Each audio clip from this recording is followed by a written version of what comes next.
Brenda Bauer, helping you be healthy and profitable. And we have been talking about mornings. Did you know it's National Healthy or Better Breakfast Month in September? It's also my birthday month. And it feels like every guru, goal setting, better parenting, whatever book that you read says start your day with a better morning, right? Okay, and so this has been a long journey for me, and I thought I would just share, hey Casey, I thought I would share some of what I have learned, and I think it'll be really helpful to you as well. So when this first started coming toward me, well, let me back up and say I was raised by a mama who put us on the bus, and then I know she went into her bedroom and shut the door and spent time with her Bible and the Lord, but I did not know what happened in that room, okay? But I knew that smart people did that, right? So when I was gonna grow up, it was gonna be time to do that. And then fast forward, we had kids, and it was time to start doing that. And I had the longest list of reasons, you guys, like, you don't even know. The longest list of reasons why that was not going to work, right? These babies wake up at a different time every day. They interrupt my schedule. I don't know how much sleep I'm going to get the night. The list was really, really long. I'll never be able to do it consistently. That was another big one for me, right? So any of these feel like things that have gone through your head too, or maybe you have a smashing morning routine, in which case I would love to hear what's working really great for you. Okay, so it started with set the alarm for 6. Now, I am a morning person, and let me say that if you are just like not a morning person, there's a lot of these things that you can do at bedtime, right? So honor how you were wired. There is no one right way to do this, right?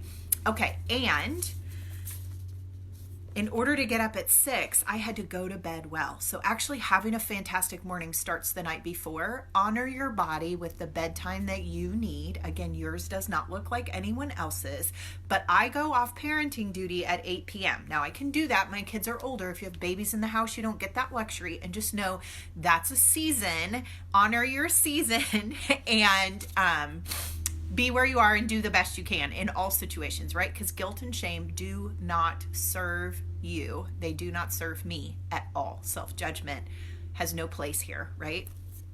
So we go to bed well. Maybe that's turning off electronics. Hey, Jamie, a little bit earlier in the evening.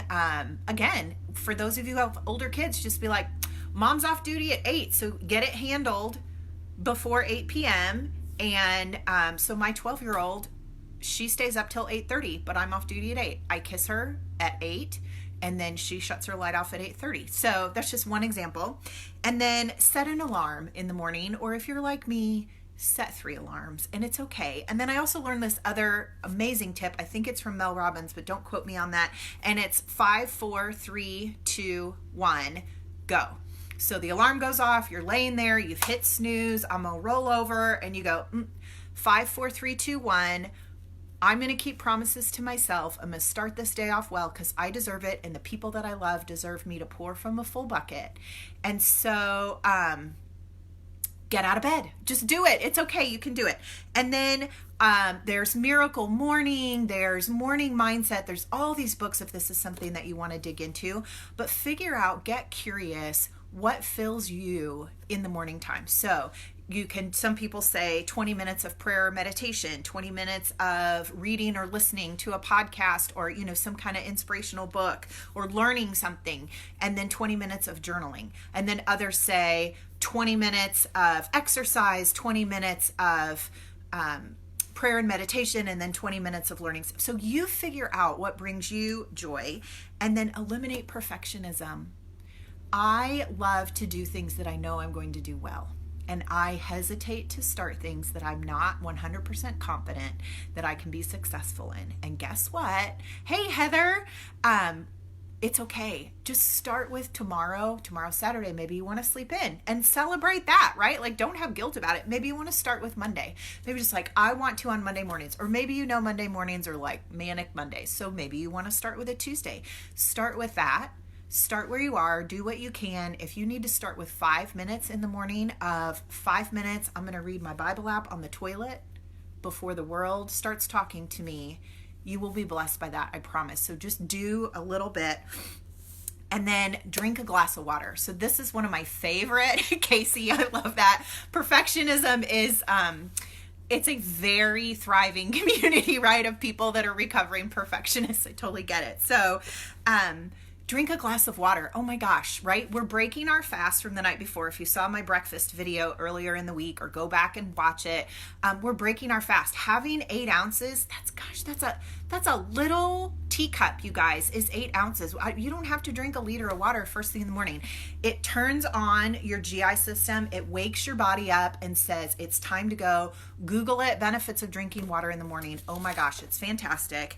And then, nourish yourself. So one of the things that I do for myself every day is fruit and vegetable capsules, because I know I need to eat fruits and vegetables. I know they're so good that they can save my life.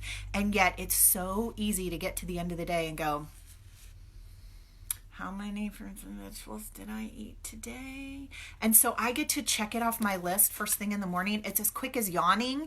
I can do it right when I'm doing the water, right? And it is absolutely phenomenal. So pick some things like that really set yourself up for success, that you can feel good at, that you can do every single day, that you know are totally filling you up. And if you want to know more about those, I'd love to just tell you why I love them. Oh my gosh, they have transformed every person in my house, totally. And it's the simplest thing as a mom that I can do. Okay, and then exercise. So I do not exercise as part of my first morning routine.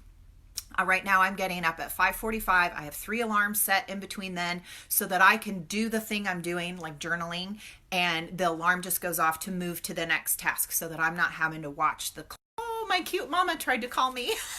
Sorry, Mom, I'll call you right back. And so I exercise after the kids get on the bus, which I absolutely am loving that. And then I get time to get dressed and get ready. And that's why I'm not coming to you live till after 9 o'clock this morning. But my morning routine is I look at the Bible app, and I read the verse of the day. I do my devotion in there. Then I have 2 different prayer meditation apps that I use. One is a Christian guided meditation, and one is just chimes, so that I can be silent with the Lord. And, you know, if that's not where your spirituality is, you go do you. I just know what works and fills me up. And I have to tell you what it is for me, right? And then I love this journal. It's called the High Performance Planner by Brendan Burchard. He gives away so much free content. You guys follow him on podcast or whatever. But I knew I needed a time to reflect and organize and set my intentions for the day. And this is a super quick bucket to put that in. And then there's even a bedtime reflection one too. So I love that too. And then so I exercise. I do 20 minutes of an at-home workout 4 days a week, and then 1 day a week I take myself to a yoga class. That's my treat. So if you want those at-home videos, let me know. I'll send you the link. It's totally free, and they're fantastic. It's one of my favorite things because I don't like to get dressed to go somewhere. I just want to exercise. And then get curious. Find out what fills you up. If you don't like to journal, don't journal. If you don't like to meditate, don't meditate. I recommend that you try it, but you don't have to. And then the last thing is ask for help. Ask your spouse. Say, I want to get better at mornings. Can you support me? So my spouse is a night owl, and we would stay up watching TV together later than is good for me and the amount of sleep that I need. And so I asked him for help. And you know what? He very lovingly and very sweetly puts me to bed. And I love it. It feels very nurturing and lovely. And then also, like my kids, right? Like I just said, Mom's going to need to go off duty at 8. What do I need to do for you so that we can do that for me? And then I come on duty at 6:30 in the morning. So what can you do? And again, now they're older and we've been doing it a while. But in the beginning, it was maybe you do your own breakfast, and Mom checks in a little later, right? Like maybe you can prep some breakfast ahead of time or some things like that. So don't be afraid to ask for help. Ask your friends what's working for them. Take a poll, or reach out to me. I would love to just kind of talk you through this, because it's been a journey of 6 or 8 years of doing that. So thanks for watching, you guys. If you liked it, share it with a friend, tag a friend. I would love that. I'm just here to, momming is hard, and the best that we can do is support one another and lift each other up. So, okay, talk to you later.